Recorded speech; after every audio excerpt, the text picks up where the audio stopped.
Welcome to the Winged Wheel Podcast, the number one source for news, analysis, and discussion on the Detroit Red Wings, the NHL, and all things hockey. Here are your hosts, Ryan Hanna, Brad Crisco, and Evan Lopsinger.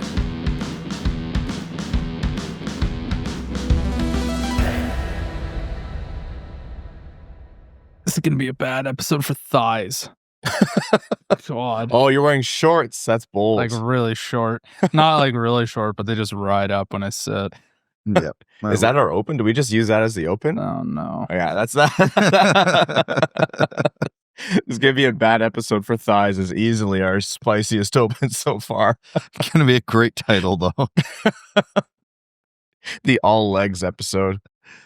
Our listenership plummeted, but our Patreon strangely spiked. The dollars per viewer skyrocketed on this show.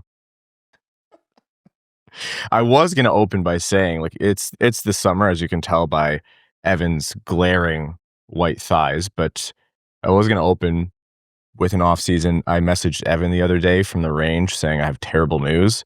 He's like, what? I'm like, I figured something out on the range with my driver.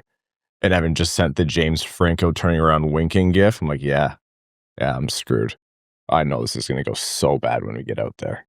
The worst round of your year is coming up very shortly. Which is bad because I'm starting this year out about 10 strokes worse on average. Oh, than I good. finished That's last good. year. That'll be good for the member guest then. You'll be getting more dots. That's great. Oh, yeah. I should actually just go play more and make sure that any holdover handicap scores from last season that were good are just gone. Yeah, get rid of those for sure. Yeah. Maybe the lessons I was taking at your course, maybe you're having this guy intentionally ghost me. Is this all just like the long con for our member guest performance? That's way too much effort, especially for me. Yeah. Well, summer content also means prospect content, also means trade rumors and free agency. This year is nuts, though. Like we were talking about it, that every year there's a conversation of, oh, there could be a trade in the top 10, or there could be a trade of these big players, or this guy could hit the market. This year feels, and I'm tempting the hockey gods, and I'm damning us to a fate of it's going to be boring in the end. This year feels like all that's actually real and not just like talk to try to drum up excitement. You just doomed the next month to the biggest trade being a depth forward for a third-round pick. Yeah, that's all on me. I'm not even going to try to deflect that. I own that. Yep, we've seen how this goes. All right, folks. It's a big episode for thighs. Welcome to the Winged Wheel Podcast. Here to talk to you, believe it or not, all things Detroit Red Wings hockey, the world of the NHL, and lots more. I'm one of your hosts, Ryan Hanna. I'm Brad Crisco. And I'm Evan. On this episode of the Winged Wheel Podcast, we're going to be talking about the Detroit Red Wings defense, which we've talked plenty about, but we're going to take a look at where it stands now in terms of their homegrown talent, who's coming in the pipeline, and whether Detroit has the makings of a playoff or even cup competitive defense down the line, or what else needs to change. We're going to be talking about more news from the NHL, the Red Wings, the Stanley Cup Finals, and the prospect profiles are going to continue a recircle on one of our favorites on the show for a potential Red Wings pick, the Combine and how that's gone, and depending on our time today, we might even get into some rankings. Before all that, we want to let you know that the Winged Wheel Podcast is primarily supported by our Patreon supporters. Patreon.com/Winged Wheel Podcast. If you want to support the show, you get access to benefits like our Patreon exclusive bonus episodes. We let loose, we have fun. If you thought Evan opening about his thighs was good on the main show, you should see what happens on the bonus episodes. We answer any questions that didn't make the main show. It's a really great time, and it's unhinged, but we think you'll enjoy it. You also get access to our Patreon exclusive Discord, which is a fantastic community.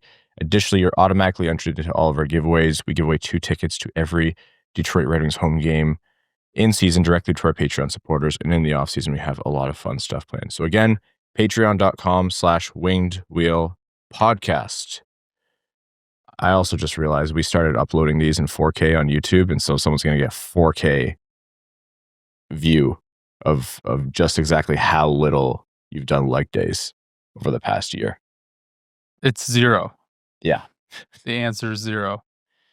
All right. The Detroit Red Wings defense. There's a lot of conversation for good reason about Detroit's offense and where are they going to get a top 6 winger? Is it going to be Marner? What are they going to do when Patrick Kane either leaves or retires? Because that's going to be another hole, and they couldn't score last year. But you also have to consider what's happening on defense. Detroit has Moritz Seider. That's been a revelation for them. Detroit has Simon Edvinsson, who's looking to be almost much the same, not completely the same player, but much the same, a revelation for them. They found money last season with Albert Johansson, who played unbelievable minutes on the second pair unexpectedly. And they have Axel Sandin Pellikka in the wings, who he's not played a game in the NHL, so it may be too soon to speak, but he is highly regarded, one of the most highly regarded right shot deep prospects across the NHL. So if you consider those as a, de facto top four, and there are other players in the system, there's Wallinder, there's Buyam, and, where they're going to add other defensemen, and maybe they add someone through free agency or trade. But as of right now, those are Detroit's homegrown top four, so to speak. How much does that inspire you in terms of, are they on the right track? Do you think there need to be changes or additions? And even if there need to be changes or additions, do you think they are, well enough down the road where it's not something that's screaming alarm bells at you? Both is my short answer. I think, as it stands now, factoring in projections and a little bit of estimations and all that fun stuff, all four of those guys are top four defensemen. I think, obviously, Seider and Edvinsson at the top end of what you would classify that as, and ASP, a lot to prove still, so we'll call him fringy top four. We'll call Johansson fringy top four. But top four caliber defenseman. Where my concern comes in is that's not a top four that's winning you a Stanley Cup. If that makes sense, because Johansson's not big, Sandin Pellikka's not big. A lot of offense between them. Johansson's probably the only one there that doesn't have what I would call plus offensive upside. Not everybody's going to be a, Quinn Hughes, Cale Makar level producer, but I think Edvinsson and Seider are good bets for consistent 40-plus point seasons. If ASP gets anywhere close to his ceiling, he's QB1 on the power play. Johansson's 20, 25-point guy. This is the important part to remember, and especially if you're watching the Cup Finals right now. To be a Stanley Cup contender, you need 6 top 4 defensemen. I feel a lot better about the Red Wings' chances of winning a Stanley Cup if 1 or 2 of them is on the bottom pair. Not because they deserve to be there, but because they have that wealth of riches at the position where they can put a guy like Albert Johansson on the bottom pair, or Sandin Pellikka on the bottom pair at even strength, but then he's playing 2 minutes of every power play. So I still think additions need to be made there, but it's a solid foundation to build upon. The unfortunate part is the likely 2 additions they need to make are not going to, they're going to be substantial. They can't just go out and sign a couple of number 6 guys and call it a day. They need someone who can, in a perfect world, play with Mo Seider, and in a perfect world, complement either Johansson or ASP in that super defensive role. Well, it's hard to know what to do today because you don't know what you have yet at the NHL level, right? Red Wings can go and plug some more holes, hopefully find some better veteran talent to really insulate those guys. But until you know what you got with ASP, like, you can't make, I mean, if a blockbuster move comes up, you should obviously do it. But it makes it difficult until you know what you've got or what you might have with those guys. So the sooner ASP can check some boxes in the AHL, that's when I think you really can start to build out a future. And as guys get disgruntled with their current teams or become available through trade or free agency, that's when you can really start to complete the picture for what the Red Wings decor should look like if and when they become a true contender. I think an important thing to consider too is what would be a, third pair defenseman on a bad team. You often find they're playing like a top 4 defenseman on a good team. So there's definitely a meeting in the middle. Like, those guys have to elevate their games, and they're definitely, improving over time. But the being part of a better system does also elevate players. Oftentimes those players are given bigger opportunities through necessity, and they seize the moment, right? It's not universal, but it happens a lot. I'm going to make a comparison here because I think it's too clean with the Red Wings to avoid it. We liked Stetcher on the Red Wings. We thought he was good in his depth role. We liked Jake Wallman for most of his time on the Red Wings, barring when he, went off because of injury and then never was really the same after that.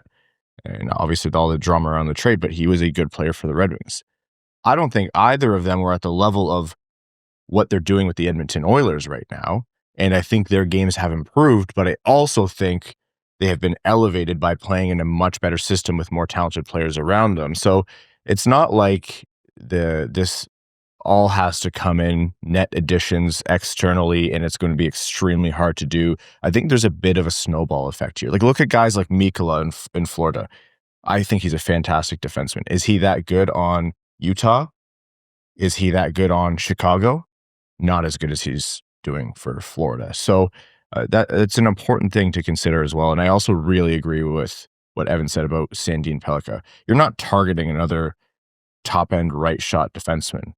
But if that's the way things shake out because of a trade or a drafting or whatever, there's certainly worse ways to have an embarrassment of riches. And then you have cover, right? Like, there's not so much pressure. You have time, you have runway, and you do have to figure out the other gaps. Brad pointed out the left side, and that has to be sorted if you want to be good anytime soon. But you can do it.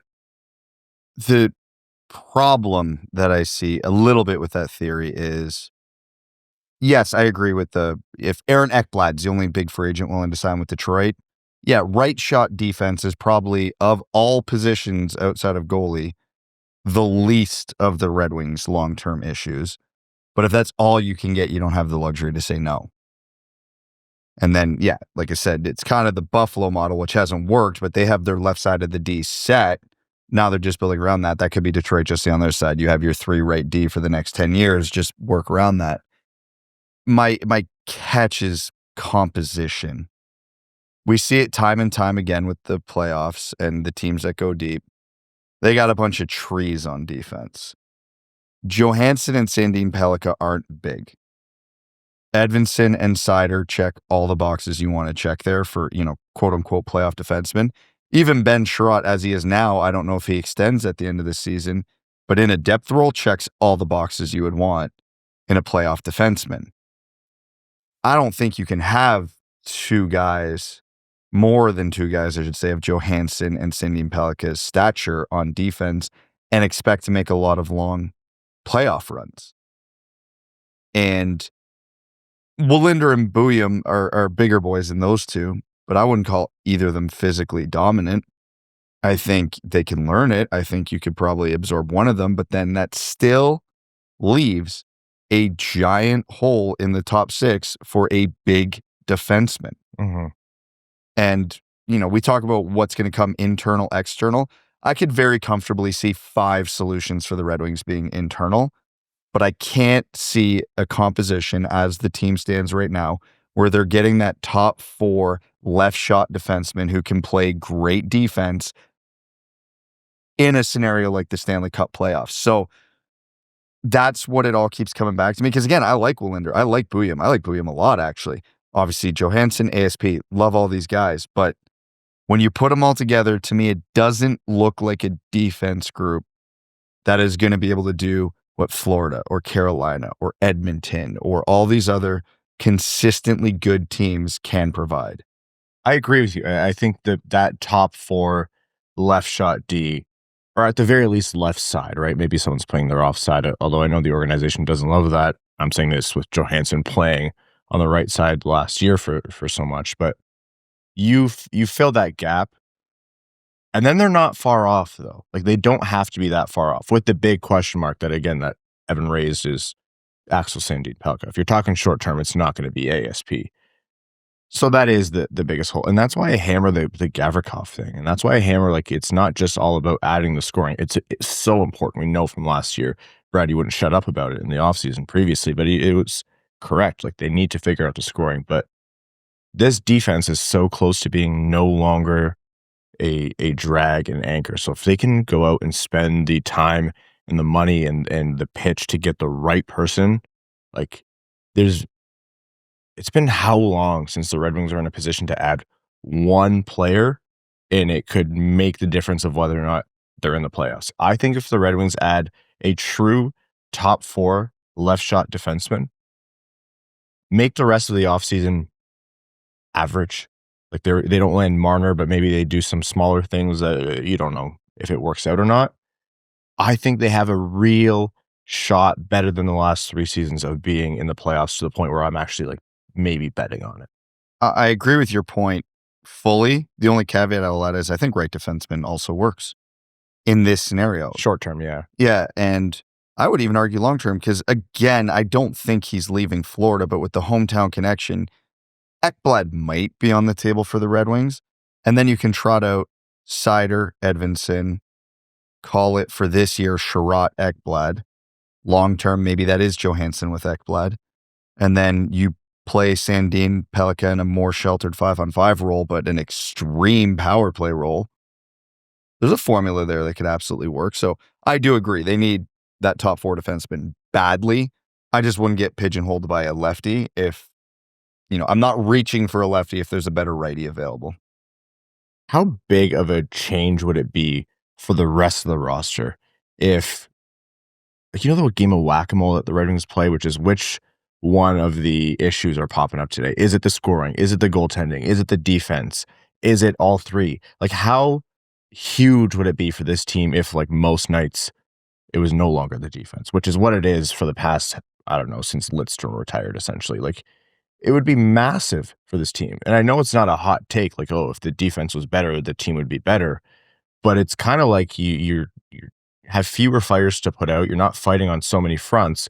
And the knock-on effect of that, it would be critical for the team just to have a solid foundation behind you. And also, like, if you find a way to unlock everything behind Edvinsson and Seider, then you can play those 2 together. Then your top pair is like legitimately lethal and insanely hard to play against. Like, I don't know. I get that I'm always really focused on defense on this podcast, but I'm just so I yearn for this to be a good defensive team again.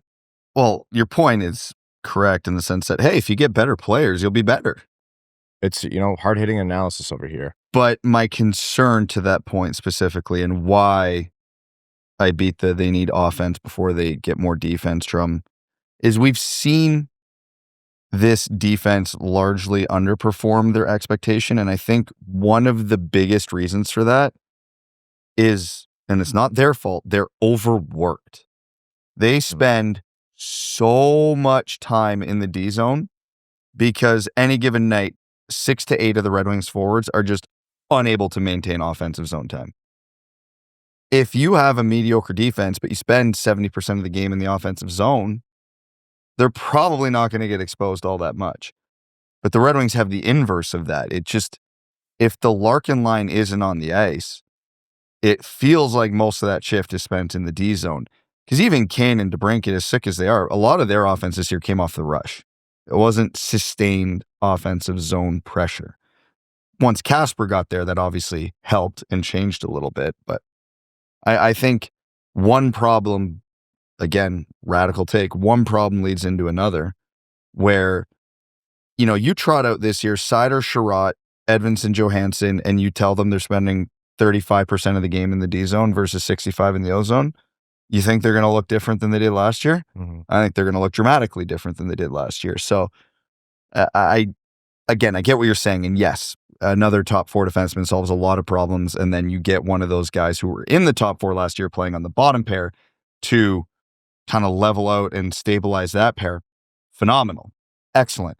But I still think they'll get exposed if they're overworked.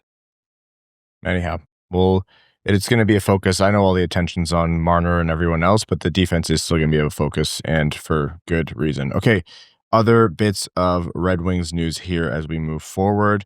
Derek Lalonde is back with the Toronto Maple Leafs. I was going to say, good for him. Good person. Want to see him succeed. That's a damn shame. Yeah, I would wish him best of luck, but you know how we feel about Toronto. So with apologies to Derek Lalonde, but went from the Sportsnet's panels and Rogers moved him from media to the hockey division as they own the Leafs. So is that a lateral move? Did he get a demotion? It's the Leafs, so He'll have to work more. Yeah, that's true. And it's if you thought they faced public scrutiny on the panels, oh man, there are very few markets in the league where like the fans will actively talk about their assistant coaches.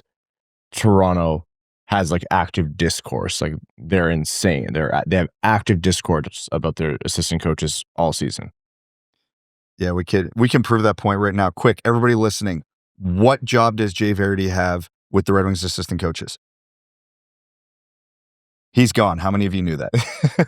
Which is the next point. Jay Varady, who is a holdover from the Derek Lalonde era on the Red Wings bench, is now with the Philadelphia Flyers. He joins Rick Tocchet's staff over there. So contract was up, moves over to Philadelphia, and he takes on that new role. So no longer under McClellan and that staff. We'll see if and how McClellan fills in that role with the Red Wings assistant coaches. Also want to make a quick note, as we were talking about Buchelnikov last episode, we mentioned a transition from international ice to North American ice. The KHL actually did a while back start a transition where some of their rinks moved to North American or different ice proportions. So he will have some familiarity with that. So just want to now we got to check his that. Well, like, do we have advanced analytics on rink size splits? Oh, what's his points per game on the big rink versus his points per game on the little rink? Evans just got That's it. such a KHL way of operating, having different rink sizes. You know what? That might be my like dumbest hockey take I have, but I actually am a big believer in that every team's rink should be a little different for some home ice advantage. Like in baseball, how like Fenway Park is so different than every other field. And I like quirks like that for the home team. Like it was like the rink boards at Joe Louis Arena. It was an advantage for the Red Wings because they knew how to play pinball in the ozone with them. I don't know. I've always wanted like, hey, if you want to get weird with your rink dimensions, go for it. I like it in baseball, and I think that's only because it exists in baseball. And baseball's kind of like a very quirky sport like that. I can't stand the idea of different size hockey. We'll see our rinks. first triangular rink. People are dying at the point. And the puck got wedged in the corner again. Oh, and we lost Mitch Marner in that corner again. Like it's for some reason, Buffalo put a hallway behind the net. So we think the puck's back there somewhere. We'll see if he emerges in a couple minutes. Well, if there's any team that's going to shape their rink like a slice of pizza, it may as well be the Red Wings. You know what? Don't tempt me with a good time. The Red Wings could do it. The Rangers could do it. That'd be a good one. Yeah, man. Rangers actually a funny thing to do. If you want to get really weird, just lean into the whole Madison Square Garden thing. If someone's on a breakaway, turn out all the lights, but just have a spotlight on the goalie. Oh, I thought you were going to say they actually put a flower bed like along the blue line. There's a boulevard. This is an off-season episode. All right, those are some Red Wings notes. We are going to be back with NHL news, prospect conversation, and more. But first, a word from the sponsors of the Wing Reel podcast. Back after this.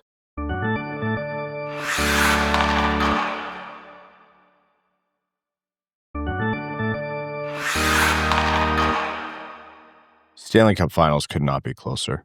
And like quality content so far too. What an amazing series through 2 games. Both overtime winners. Draisaitl does it in game 1. Brad Marchand in double overtime for game 2. Going to Florida, split 1-1. There's no way anyone could be surprised by this. Like these 2 teams, in their own way, they're not the exact same teams, of course, but they're so closely matched right now.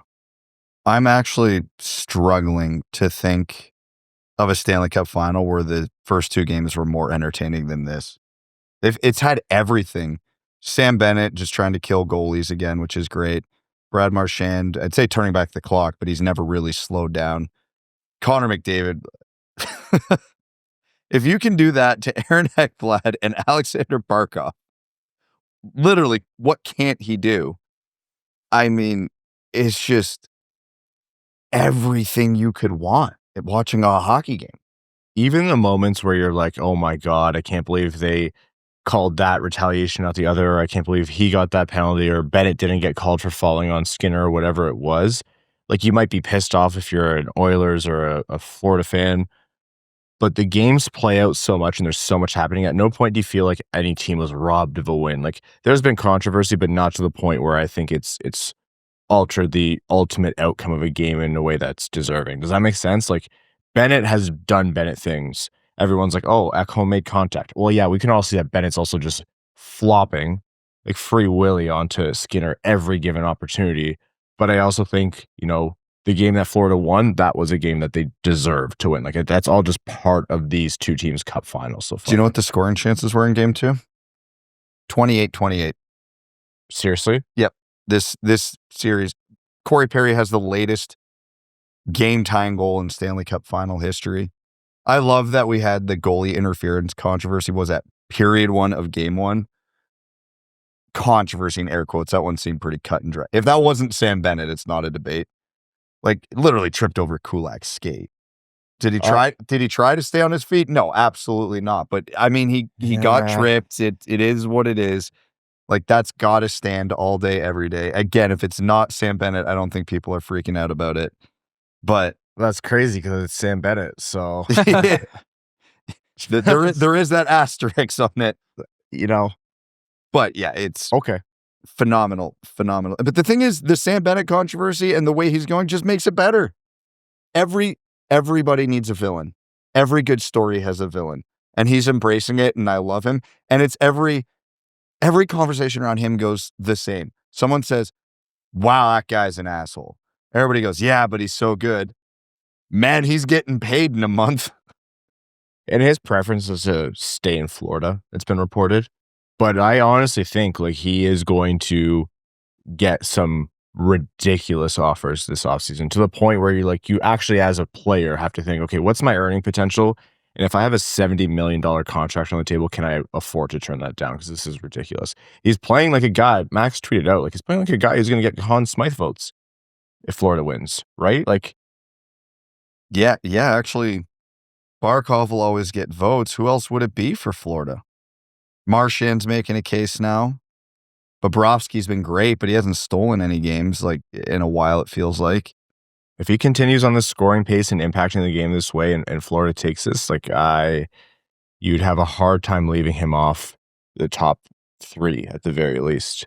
That could be a crazy trivia question in 5-10 years. Oh, yeah. Sam Bennett won the Conn Smythe. That would be... Based on who the players are on Florida, would be the craziest turn of events. That'd be a fun game to play. We just ask Evan every year, here's who won the cup, who won the Conn Smythe, and see how far back we go before he misses one. 1 year. Connor McDavid, that's it. Yeah. Vegas 2 years ago. You know who it is. Jack Eichel? Okay, no. There we go. Game's over. I think it should have been Jack Eichel. He made a good case for it. Yeah. It was Marcia, so. Oh. Yeah. Yeah.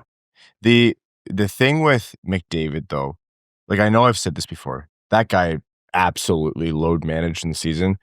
What he did at speed, that play, like I don't want to see a repeat winner. I've been open about that. Like I'm pulling for Edmonton. I think if I had to pick one, I'm pulling for Edmonton. More than anything, I'm pulling for 7 games. But I want Edmonton to win. I kind of want to see like the greatest of the greats, reach the top of the mountain, and that's McDavid right now. I can't believe that brought me to the point of cheering for a Corey Perry goal, though. I immediately messaged you guys, like, I feel filthy. Anyhow, Cup Finals continue. Game 3. Anyone feeling nervous about their predictions? You're still feeling good. Still feeling good. All right. The NHL, we opened with this, but the NHL's rumor mill this year has been buck wild. And the reason why we think there might be more to this is because there's a ton of big names going to market. There's a ton of increased cap space. The teams who are at the top of the draft or who want to be at the top of the draft, like they have the kind of cover to move, if that makes sense. Like San Jose can move off their pick if they want. The Islanders can move off their pick and take Hagens later and be justified by it, right? Chicago wants to move up to get Misa. Like these are all factors influencing potential moves on draft day, potential moves, just player to player NHL teams, like big jumps in free agency, like a guy like Bennett or someone else going on a ridiculous contract. Like this could be a huge year for that. And Buffalo, honestly, is another team that continues to be at the center of it all. We already talked about Paterka and everyone else. Unsurprisingly, but it's out there. I think Elliot Friedman brought up that like Dahlin's name came up in season. Is that someone who they want to move? No, it's much like Vancouver and Quinn Hughes. You have to do everything you can to get those guys to stay. But if Buffalo doesn't figure it out, is that a player who's going to want out eventually? Like the opportunity here, the amount of chaos that's happening is we haven't seen this in a long time. If you could build Mo Seider, a defensive partner in a lab. Might look a lot like Dahlin. I think a lot of players that would fit, because when you're that good, you would be a great defensive partner for a lot of players. But yeah, that would cost you pretty much everything you have. And it'd be worth it. No, but to your original point, yeah, and I'm going to keep beating this drum until some of this dust starts to settle in free agency in the summer. This just feels like too big of an opportunity for the Red Wings to waste.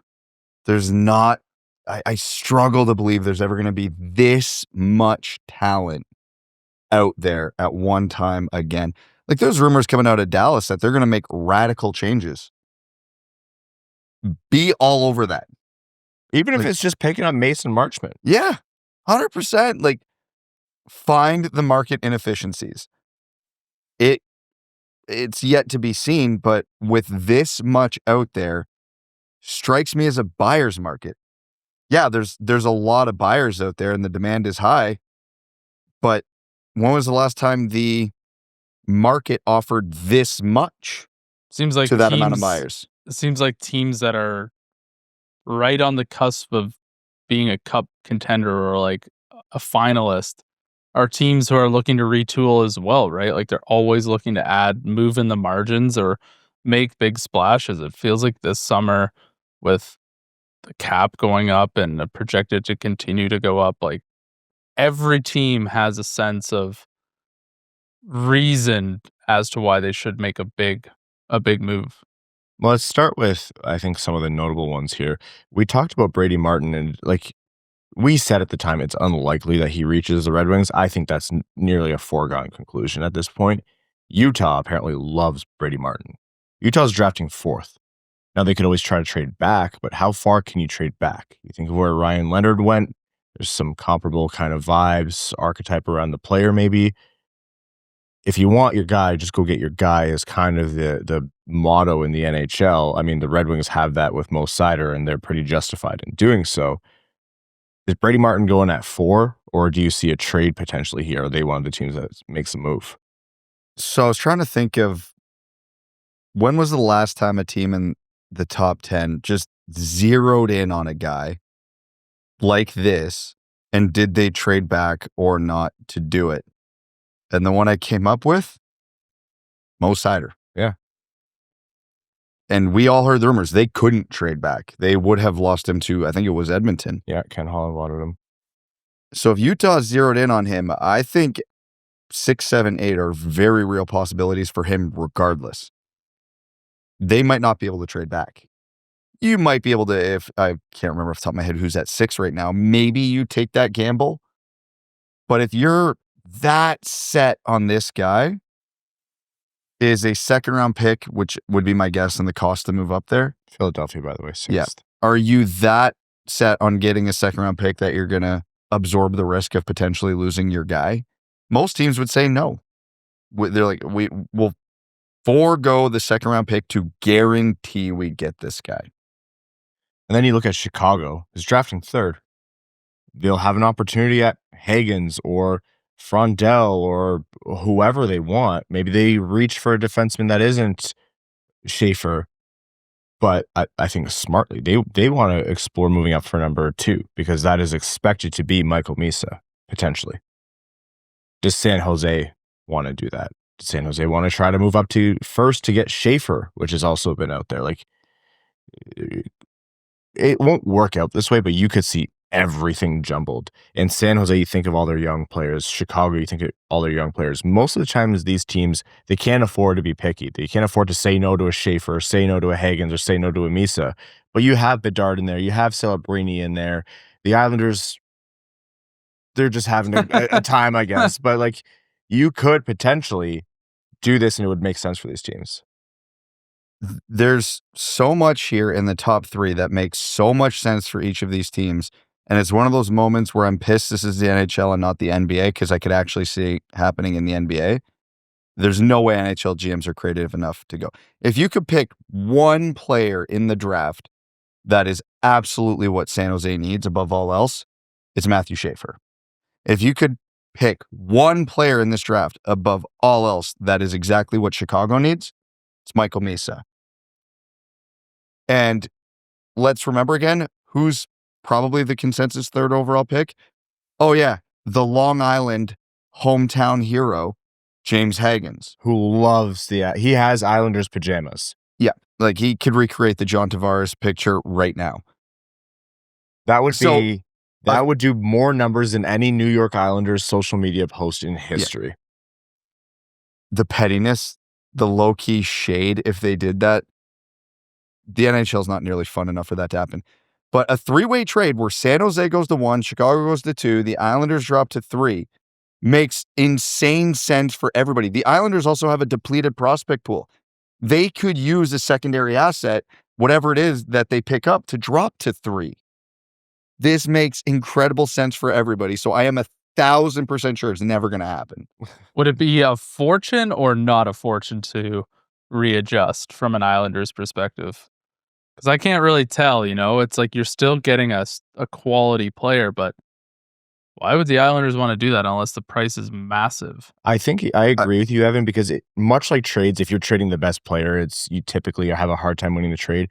How are you going to pass up on a Schaefer or a Misa and then come out ahead, right? You essentially have to nail your pick at wherever you're going, and you have to make sure that whatever other asset, be it a pick or a player, also is a home run. There's also massive financial and marketing implications for the team picking first as well, right? Like, they're the ones who are in the spotlight right now. Who are they going to take? Nobody's asking, who's the second team in the NHL draft? They want to know who's number 1. That team gets all the spotlight right now. There's something absolutely worth it, especially for a team like the Islanders. Like, they're kind of the little brother out there. Having that first overall pick is a big financial boon as well. But then you think of the media aspect of, you have the hometown kid, you have the story of a team they've had an identity, like they have Barzal. I'm not saying they don't have guys, but you have a team that really is not recovered in terms of their stature since they lost Tavares, in a way where it's like, this guy chose to leave Long Island and he was their hero for his hometown team. And then they get James Hagens from Long Island, like just a grinded guy, loves them, is very vocal about, I want to be an Islander. Like that is also a ton of marketing in and of itself, right? Yeah, it's that's why I'm just having difficulty rationalizing what the cost would be for the Islanders to rejig the top 3, and would they even consider doing it? Okay, so I looked it up. I think the price will be higher these days, but there is precedence for a team trading up from below to first overall. 2003, the Penguins went from 3 to 1 to take Marc-Andre Fleury. The cost to move up. He wasn't even that good, so what would be the point? Exactly. He's a Hall of Very Good. That's why I'm saying it would cost more now. Not a first ballot guy, that's for sure. He's going to end up being first ballot, and I hate that, and you're going to be so smug, and I might actually walk out of that episode. Yeah. He will be first ballot, don't worry. But he's not very good, so continue. He will be, and we'll complain about it. But the cost then, and there's actually some Red Wings relevance to this trade, the cost to go from 1 to 3 was a second-round pick and Michael Samuelsson. Was Michael Samuelsson good in 2003? Then, no. He got good later. Okay. But I think he was still in prospect phase there. I don't know what his status as a prospect would have been at that point. But I think that is also 2003 value. I think number 1 holds a much higher prestige now. 2003 was also a wicked draft. Yeah, but it wasn't top heavy. Like, the top 3 of that draft was nothing special. Fleury, Eric Stahl, Nathan Horton. Hey, man. Two of those are not like, or one of those not like the other. Yeah, Eric Stahl was much better than the other 2. Yes. Nathan Horton, when he was good, though, was good. He was good. He was a career derailed by injuries. Yes. But so if you're looking at that as the benchmark and then call it, whatever inflation percentage you want to put on that value, I think the Islanders could come away with likely a second-round pick, but I think they would get an A or B level prospect as well. I would only want this to happen if it was Lou, because I think it'd be the ultimate funny twist. But can you imagine, let's say the Islanders move back to 3 or 4 to take Hagens, and then someone reaches and takes Hagens ahead of them? Like I think they would have to all but negotiate that right? would- Like, Yeah, you're not making that deal unless everybody is certain they're getting their guy. and then someone just like absolutely destroys their reputation in the league by sewering the Islanders, but it would be entertaining. the Lou meme of him, the camera panning to him over in the corner with his mouth open, that would be on full repeat for an eternity. There's going to be more draft talk in a second here, but getting back to like movement of big players. First off, I mean, we have pointed out that Ekblad and Bennett seem to want to prefer to stay in Florida. We'll see if it shakes out that way. I think a guy who Florida might have a hard time affording, and it's been suggested elsewhere, is Brad Marchand. And what have these playoffs done, if anything, like, but reinforced the notion that he is a guy that Detroit should go out and try to pay more money than is reasonable on a 3-year deal, for example. Like 3x7 was the conversation, I think, when all this started. I think you're into the 3x8, 3x8.5. And every time he plays, I'm like, do it. Oh, absolutely do it. I don't have him match the Larkin ceiling. If they win the cup, like, that might be the best trade deadline acquisition in a long time. Cap history. Like, today is not the day for me to try and dig into the depths of my memory bank, which is a kiddie pool at best on most days. But I have been really struggling to think of a cup winner who added someone at the deadline, and it was just like Jeff Carter, maybe that worked out just as well as it has. Brad Stewart. What a haul. Brad Stewart, the guy that everyone suggests when they're like, which Red Wings defenseman that's not Cronwall or Lidstrom or Rafalski, had a huge impact in that last era where Detroit was good. Brad Marchand, though, gonna continue to pull eyes. Detroit, you would have to imagine, would be all over that in terms of the kind of player they look for. Like, they're reported to be interested in Marner, but everyone's interested in Marner, right? Like, if you have the money or think you could potentially have the money, you're calling about Marner. Toronto, he's like guaranteed to leave Toronto at this point, and they're still interested. But Brad Marchand is another name again, where I'm like, the mentality, the been there, done that, the knowing how to win, the performance on the ice, the turning up in clutch moments, like he's drives Red Wings fans insane, but it's going to sound annoying. A guy you love if he's on your team. I love him, and he's been on 2 teams I hate. I still love the guy. Yeah.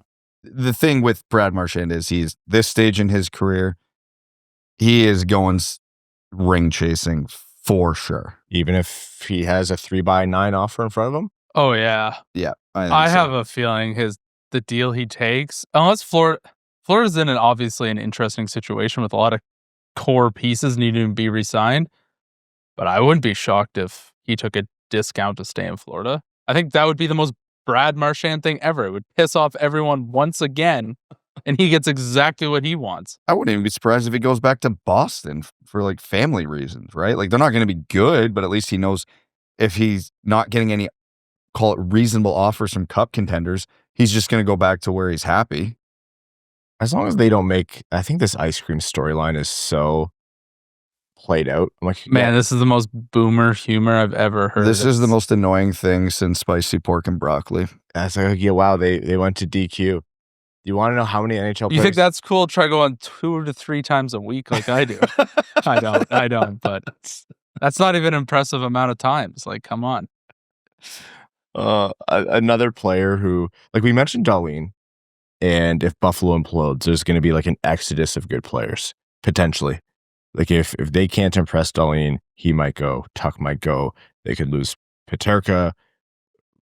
That's all something that the Red Wings should focus on. They're in division. It's going to be really hard for Detroit to capitalize on that compared to other teams because they're in division, and Buffalo's not going to want to help an Atlantic Division rival or someone else who's trying to ascend from irrelevance into relevance in the Atlantic Division. Out west, though, Vancouver continues to be a story. And something that I've heard quite a bit, to the point where I'm like saying this just as a notion that's out there, and I think it's real, is I don't think it's a foregone conclusion in a scenario where Quinn Hughes goes away from Vancouver, wants to leave, that he needs to be playing with his brothers.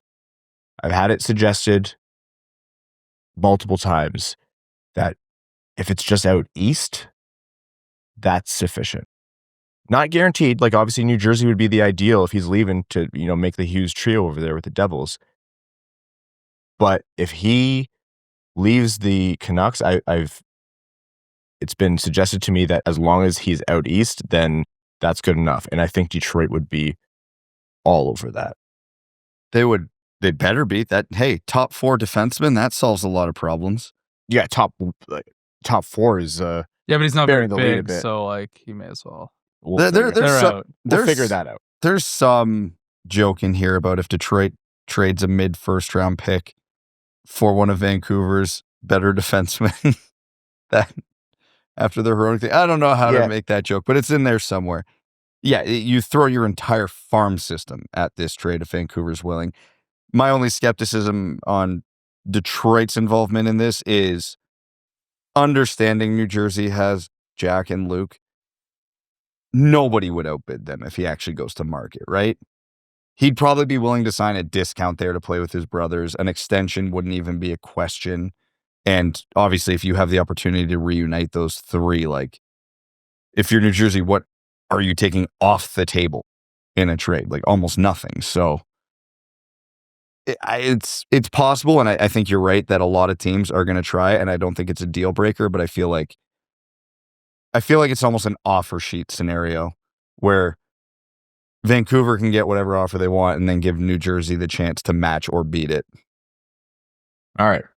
Let's get into prospect talk now. Before we get into the profile and the profile revisit on Cole Reschny today, Max Bultman of The Athletic Detroit put out an article on the combine and some potential fits for the Red Wings, and I think there's some really good insights in there. We'll save Reschny for last, but what stood out to you in terms of the players that Max spoke about and where Detroit's interest could be on them and who'd be a fit? Well, he started by listing out all forwards, which, yes. That's to show where they're at. Yeah, yes. That's the right place to start. I think my biggest takeaway is just how wide open this is. Obviously, every year, we as individuals, we as a podcast, you as a listener, get zeroed in on 2 or 3 guys that are like your guys in the range. And we all do it. That's the exercise in making rankings, making lists. But I think there is legitimately, as of now, 7 or 8 players in play for Detroit there.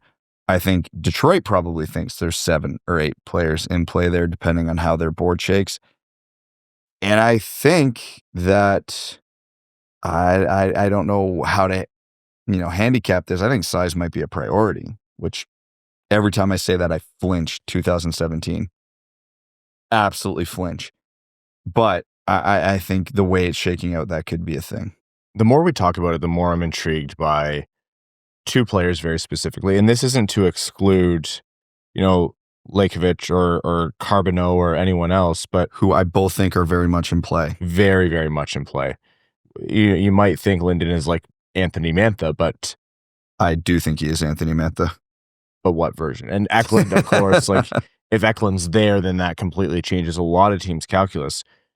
But Cole Reschny, who Brad has brought up as one of his favorites in terms of a guy who's more likely to be there. We talked about O'Brien again recently, but he's most likely not going to be there.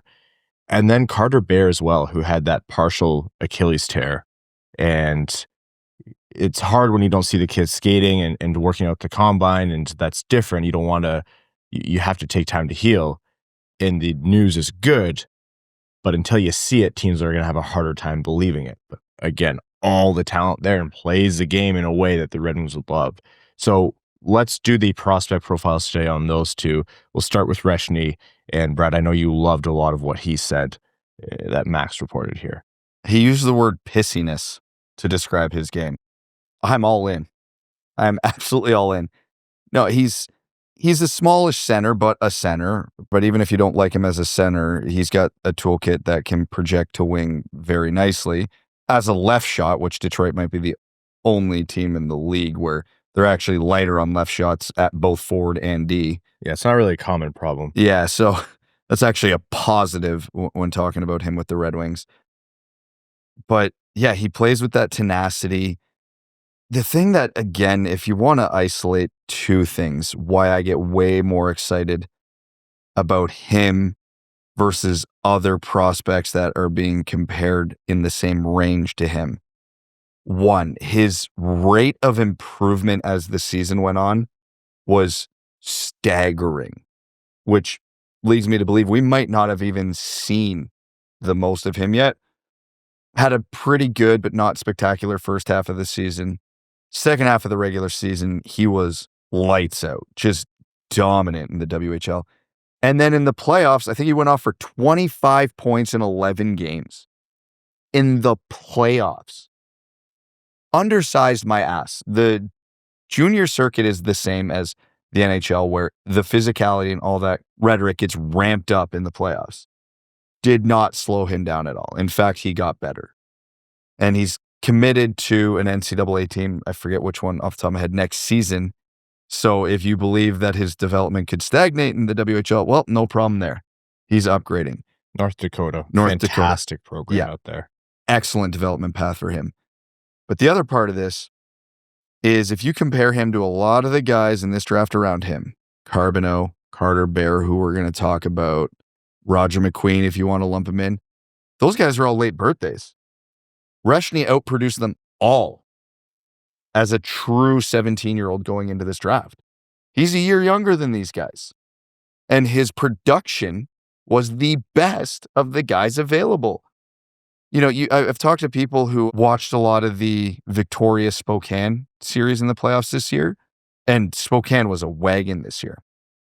And most people agree he outperformed Berkeley Catton and Andrew Cristall in that series.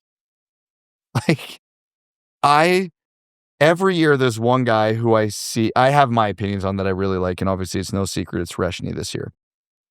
But when I look around all the boards, there's nobody has him higher than like 15. Like he's mid to late teens on almost every board. And I just can't wrap my head around that nobody has this guy creeping up on the top 10. He's in my top 10. I think when people see a guy who they perceive as a small center, and by frame, yeah, he's not a big center, they'll want to see the skating to have the projectability. And that doesn't take away all of Reschny's talent. Like, I know I joke a lot about, I rip on Brad a lot, but like legitimately when it comes to the prospect profiling, a lot of the times when Brad zeroes in on these guys, I'm like, I think he's absolutely right. Like Reschny is one of my favorites, and you make some like really great points there. He is that skilled player that you said, but how much do you value a skilled center if you're an NHL team versus skilled winger with his talents? And I think if teams are looking at him as a winger, mid-teens is about where you start to take those guys compared to the center. So if you're saying confidently that you think Reschny has a really good probability of projecting as a center, then I agree. Then that's when he should be higher up the list. Even if he's a winger, he's a top 10 guy for me. Yeah. Like, again, Victor Ekland's a late birthday. Now, what he did against men, that obviously gives him some bonus points. But, so, again, I always say I try to avoid NHL comparables, but then I always end up doing one. Do you know, honest to God, the guy in the NHL that reminds me the most of Cole Reschny, and it is a winger for whatever that's worth, but it's a guy I think could have played center had he tried to. It's Brad Marchand. Yeah, he doesn't have, he's got the tenacity to his game, not to the level of Marchand, but Marchand's not the fastest guy, but he plays quick, he plays smart. You need a goal, he can get a goal. You need someone to make a play, he can make a play. I genuinely think if everything goes right for Reschny, and again, we're talking about ceiling, remember the conversation about percentage of actually hitting your ceiling. But I see a world where Cole Reschny is Brad Marchand.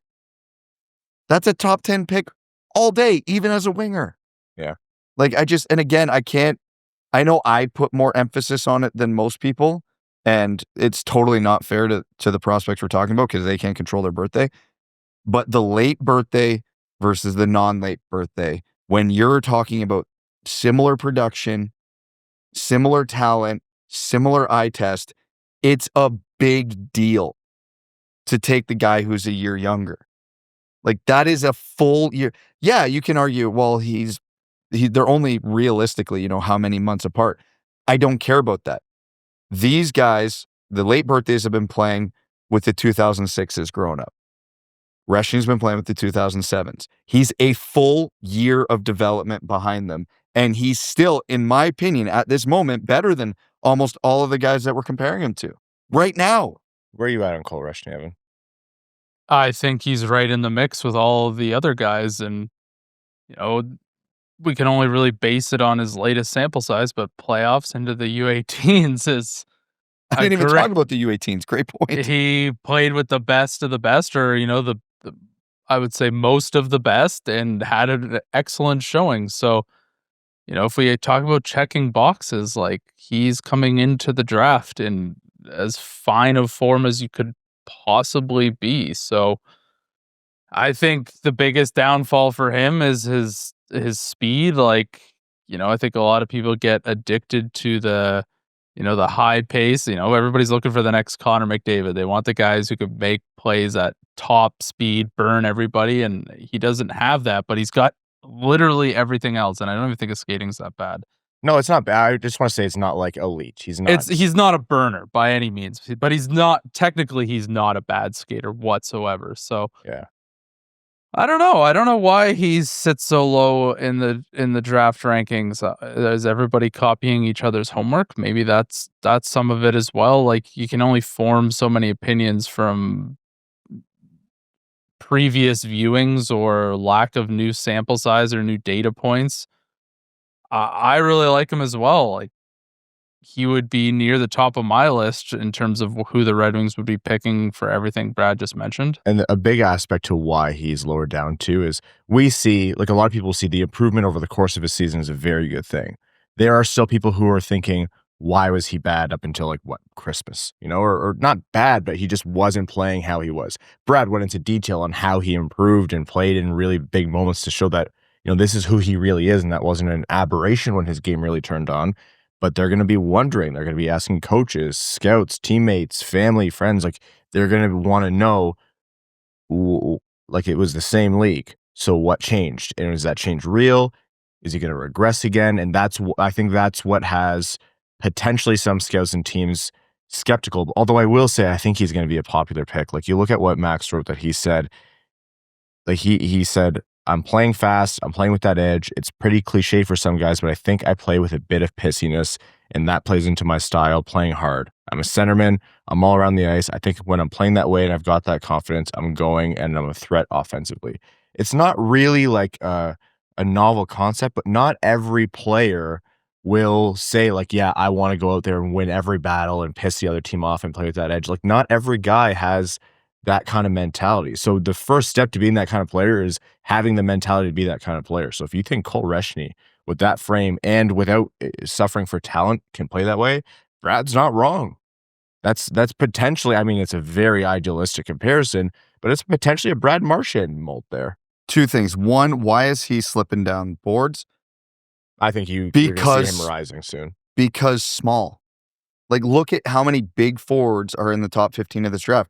Even James Hagens, who didn't have a bad year, was excellent at the World Juniors. Point per game freshman in the NCAA. Yeah. He's going as low as 6 and 7 in some mocks. Why? Because small. Like, you want your market inefficiencies. Everybody's looking for size right now. You can get value by getting away from that. Like, Victor Ekblad should be a top 10 pick all day. He's going to Detroit in a lot of mocks because he's slipping that far. I would do terrible, terrible things to make that happen. Yeah, no, I agree. I like Reschny more than him, but they're neck and neck for me. Like shorter shorts? Hell yeah. I could roll them up. Not for free, pal. But yeah, it's all about market inefficiencies. And because you look at all the forwards projected around him, they're almost all bigger. And in some cases, substantially so. Find where you can get your value. And in this draft, I think that is the market inefficiency. Another guy who, not the biggest, not small, but not the biggest, people are talking about Carter Bear. And a ton of talent on this guy. The partial Achilles tear is going to definitely scare teams, and they're going to be wondering, and it definitely hurt his draft stock. Like, a completely healthy Carter Bear, I think, is a guaranteed, well, maybe a guaranteed top 10 pick, yeah. I'm not there on him. I think he's a really good pick, and he'd be a perfectly fine pick for the Red Wings at 13. I like the player a lot. that all-around offensive dimension. Yeah, the Achilles injury scares you a little bit because you don't know how he's going to come back from it. Another one of the late birthdays, though, I do got to mention, and he had very good production in the WHL, but relative to it being his third tour in the WHL, not excellent. Really, really good, not excellent. If you're drafting Carter Bear, it's because you believe he has that edge to his game, and he does, and that the goal scoring will translate. His playmaking's good, but I don't think that's why you would be taking him at 13. It's because of his compete and his goal scoring ability. I think he's a slightly lesser version of Victor Ekblad in all the same kind of ways, not one-to-one comparisons, but if you really like Victor Ekblad, but he goes in the top 10, this could be a good consolation prize for you. Again, if we're going to compare him to Reschny, because we're doing both, Reschny's a year younger, outproduced him, and has a more well-rounded game, but he's 2 inches shorter than Bear? But also Bear would be an elite last name to put on the back of a jersey, so you got to factor that in a little bit. But yeah, no, I really like the player. I think he has a lot of what Detroit will like. I do kind of fear that if they draft someone like Carter Bear, the Red Wings are zeroing a little bit too much on goal scorers, and they're not going to have anybody to get these guys the puck, because between MBN and DeBrincat and Buchelnikov and you just go to and Mazer, you go down the list, it's all goal scorers, no playmakers. We did just talk about how Buchelnikov's playmaking did improve, yeah. I'm skeptical at the NHL level if it would be on the higher tier. We're going to really be banking on Max Plant here soon, depending who they draft. Which, I mean, Max, I feel he's talking about Max Plant, it's not that he's irrelevant, it's just a victim of this time of year. We do need to talk about Max Plant. He had a phenomenal season. I would argue, without even polling anybody, he's going to be the most underrated Red Wings prospect right now. Yeah. But I do feel like, because again, this is this draft where you look at what type of forwards are available. It's a lot of goal scorers, not a lot of playmakers. If you go down the list of guys in the Red Wings range who would be good picks there, Carbonneau, more of a shooter. Lakovic, more of a shooter. Ekblad, definitely more of a shooter. And I'm not going to go down to the guys who won't fall to him, but you just keep over and over. Bear, more of a shooter. Not a lot of playmakers that are going to be available in this range. So again, depending on what teams are prioritizing, that could really make for an interesting board. I think I see what you're saying. And on a macro level, yeah, absolutely. But in terms of looking at the actual player here, I think assuming that you're good on the injury stuff, Carter Bear is firmly in the bucket of guys that I'm quite happy if the Red Wings absolutely with. Absolutely. I love the player. Part of it's the beauty of how many guys are in and around this range. I think the fall off from the top end guys happens in the top 10, but it really isn't too much different than what you'd expect at pick 13 for the Red Wings. And part of it's that they're at pick 13. So you're never really going to be in a situation other than it's wide open. So Carter Bear's in that bucket for me. Checks boxes. I agree with Brad. The late birthday, the production wasn't bad, but you're it wasn't completely heroic. And you look at some comparables and there's definitely some other preferred players, but the way he plays, and also a guy who wants to battle and not just try to finesse his way through everything. Pretty much I want us to be in a situation where Evan's not complaining about Detroit having their own expensive Pettersson. I want them to have actual expensive Pettersson because I think that's funny, but this is a guy who's going to play the game the right way in all capital letters. While you guys are talking, I looked up on Elite Prospects what Carter Bear and Cole Reschny's physical stats were, and it's 1 inch and 10 pounds difference. So from one guy to be big versus not big is hilarious to me. Narratives are a hell of a thing. I don't even think Carter Bear's is anyone calling him big? No, he's got that Brady Martin syndrome where he plays bigger than he is. There's a difference between playing physical and being tenacious. I know we're splitting hairs here. I look at Reschny he's tenacious. He's not physically intimidating anybody, but real gym rat, first in, last out. That's right. Whereas Bear, he does use, it's only 10 pounds more, but he does use his body a little more effectively in situations like that. So it's splitting hairs, but yeah, I do understand why Bear has that narrative, whereas Reschny doesn't. 10 pounds when you're 17 may as well be 1,000. Yeah. Let's get him on the DQ diet that Evan's on, and we'll Exactly. If he wants to learn how to put on a few LBs quick, hit me up. So it's that 4 times a week Dairy Queen. At any given moment, he's 10% ice cream. So I'm not impressed by the Florida Panthers whatsoever. Yeah, but it's easy for Brad Marchand to be 10% ice cream. He's 5 feet tall. Look at Evan. That's true. You know how many blizzards that is? That's enough it's all free about advertising. perspective. Yeah. But yeah, like you guys said, I think both these guys are of similar flavor to one another. It really just depends on your overall outlook on these prospects and what you think they're both going to project. And I think there's a lot of subjectivity to it. Obviously, Carter Bear has injury history that teams need to do their homework on and really narrow down. But at the end of the day, I don't think one prospect would be a bad choice over the other. I think there are a lot of the same. It just depends on what you're feeling that day. And Carter Bear is right in with that bucket of guys that I would be completely happy with if the Red Wings drafted. Obviously, it depends on who else is sitting there, but there's nothing wrong with him at 13. All right. That is our revisit on Reschny and Carter Bear. A spoiler, those are going to be two guys that as we approach the draft and even as we get to the day of the live stream, which we always do for the NHL draft, you're going to see their names on at least one of our preferred picks rankings. Like, we're going to be zeroing in on these guys. Those are two of them. It's going to be hard to get down to 3 because we typically do 3, right? It's going to be extremely difficult. Yeah. I mean, I usually pick 3 because I'm like, I just want to make it nice for you so you don't have to sit there, and I know you have a hard time.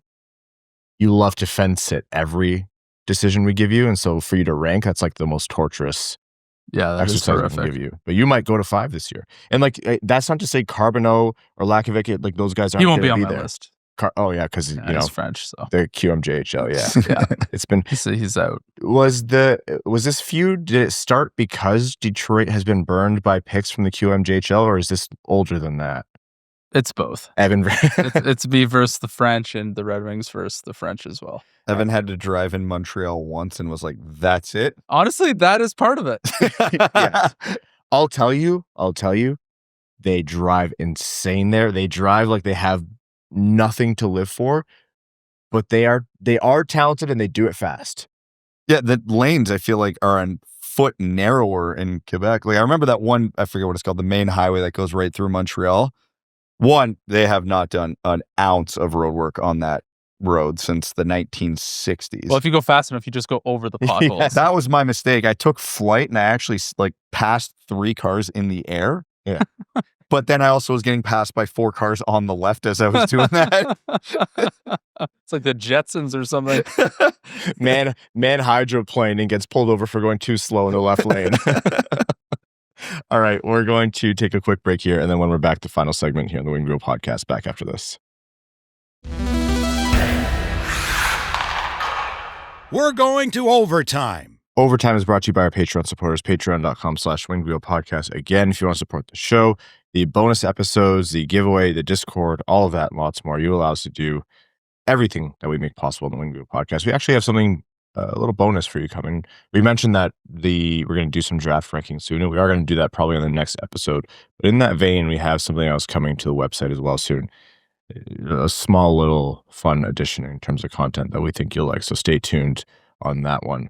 Let's take some questions from our patrons for overtime. We'll start with Grand Rapids Gurley. It says, for the NFL, the draft and combine is a full 2 months after the end of the season.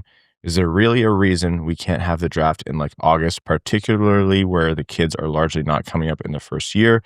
Unless you're like McDavid, so the short time frame between the draft and the start of the season isn't that large of a concern. I think it's the opposite. I think the NHL likes giving these players time to prep for the season, right? Like you get a prospect in your system and then it's like, okay, well, you have these million things to work on. We'd like you to get bigger, stronger, get a little faster. And that has 10 days till you got to report to camp. So get going. Whereas at least this gives them, 2-ish months to prep for the season. You can have rookie camps, all that fun stuff. I just think with how much teams expect of their prospects, it's just not enough time to push it that late. I think a big reason why you'll see the NHL pushback, I like the idea of it being in August, but a big reason why you'll see the NHL pushback, because that means GMs, execs, scouts, they are working. They're still working and they have to be on. Even if nothing's really going to happen in late July, they have to be on and discussing this and working on the draft boards for the summer where they want a vacation. And I think that's just a hard sell. And that gets into the whole schedule thing too. Like, we're moving back away. This is the last, first and the last decentralized NHL draft without COVID affecting things. Great, good. Okay, they want to go back to it all being in person.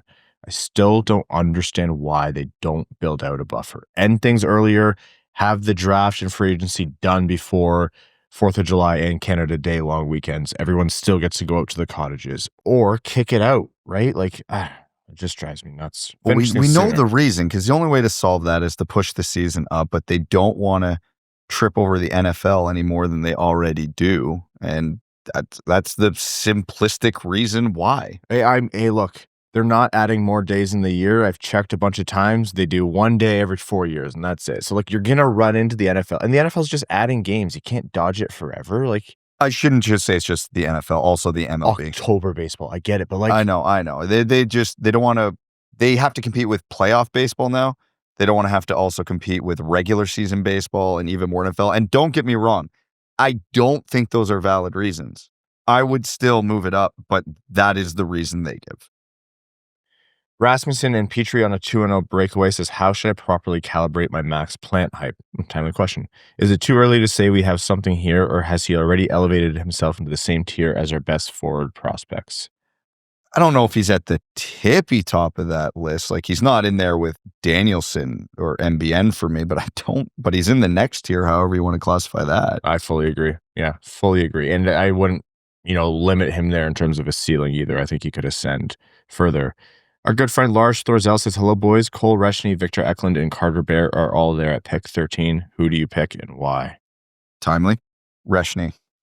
Even Reschny, over Ekblad? Bear, and who? And Ekblad? Yeah.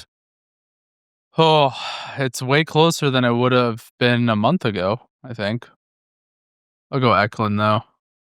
I think I'm going to play it safe here and say Ekblad as well, although I will hear the argument. Absolutely, I'll hear the argument. If Detroit passes on a top 10 Swedish prospect, they would have good reason to do so.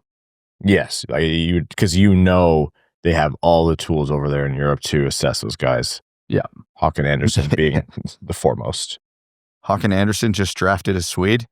Buckle up, boys. We're going back to the finals. Yeah. If you're sitting after Detroit and they pass on Ekblad, does that make you rethink anything? No, any decision they make, affirmative or otherwise, with a European prospect, I mean, the next team, who's ever picking 14. Oh, yeah. You're like, hey, hold on. What do they know that I don't? Yeah. As a Swedish winger, I'd be remiss to not say I'd pick Ekblad, but I wouldn't cry if we picked any of the other two. Will we see any rule changes to contact with the goaler considering the Bennett shenanigans in the final? Cheers and have a great week. I think the NHL loves this. I actually think they want more contact. Yeah. I would have a hard time seeing them pull things back. Jan says, Brad, as a resident Cole Reschny fan, can you elaborate on the differences between him and a player that I also like a lot, Benjamin Kindle? Both have nearly identical physical and statistical profiles. Both are described as gifted scorers who are also hardworking and responsible without the puck despite their size. I think the answer here is very simple. Talent level. I think they're very, very similar in everything that they do. I just think Reschny's a little bit better at it. Like, I don't think it's much deeper than that. Worthwhile name to note too, and not one I think we've talked about a lot. Kindle. He's not going to slip that far. But if he gets into the second round, Detroit needs to be all over that, especially if they don't take Reschny. Yeah. Although, I mean, if you want to, people always ask, like, who's the second round target you have? There's two answers to this. Generally, is whoever slips out of the first round in terms of your personal rankings. Take your top 32, and then who's still available in the mid second. Like Brock Faber in the past, or Peterka in the past, and Turka, Logan Stankoven. I'm still pissed about that one. Yeah. What pick exactly did Brock Faber go to? 45, because I'm pretty sure it was Detroit's pick. Anyhow, all right. We have time for one more here. Denny's Gimmer Girl says, Daniel Radcliffe is a Red Wings fan. If they draft Cullen Potter, there's something there that has to be had for content for someone much smarter than I. Yeah, those jokes will write themselves. And at least we know Daniel would be happy to do it. We'll have him on the pod. We'll have Harry Potter in studio. That'd be good. Hayden Christensen, I believe, also was filmed or photographed recently. Someone told me wearing a Red Wings hat as well. So you have Anakin Skywalker and Harry Potter. Depending on how you feel about either one of those movies, there's at least one good guy, one bad guy. Big names that are Harry Potter fans. Okay. We're going to move on to our Patreon exclusive bonus overtime episode, wrap up this show. Folks, thank you so much for tuning in. We are getting closer to the draft, which means a lot of extra content coming your way. Stay tuned. We have a little surprise for you coming this week. Next episode, probably draft rankings as well. So a lot coming. To all of you who have tuned in, we really, really appreciate you spending your time listening to the show, especially during the Red Wings off season. To our Patreon supporters, we can't thank you enough. Patreon.com/WingWheel if you want to support the show. If you want to help us out, but Patreon's not for you, you can support by giving the show a like or a thumbs up or subscribe wherever you get your show, YouTube, Spotify, Apple Podcasts, rating, the hearts, the stars, write a review, tell a friend. All of those are things that actually do really help us. And to our name level supporters on Patreon, it's all about you guys. We could not do this without you.